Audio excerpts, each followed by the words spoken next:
Mobil pengangkut uang tunai milik Bank BUMN untuk pengisian mesin ATM di Majene hangus terbakar tak bersisa di Kabupaten Polewali Mandar atau Polman, Sulawesi Barat pada Kamis 13 November 2025 diduga kuat akibat korsleting listrik. Surya sang sopir menceritakan detik-detik dramatis saat ia berjuang menyelamatkan diri dan petugas pengawal yang bersamanya.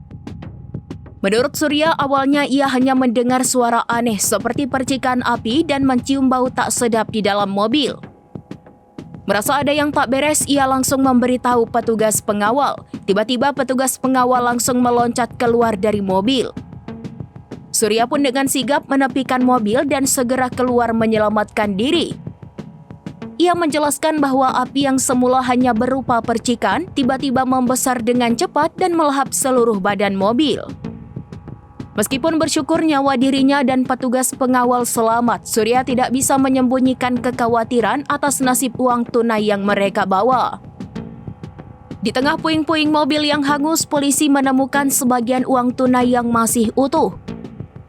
Dilaporkan sebanyak 360 juta rupiah ditemukan masih dalam kondisi baik di dalam penyimpanan uang yang terbakar tersebut.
Download Tribun X sekarang, menghadirkan lokal menjadi Indonesia.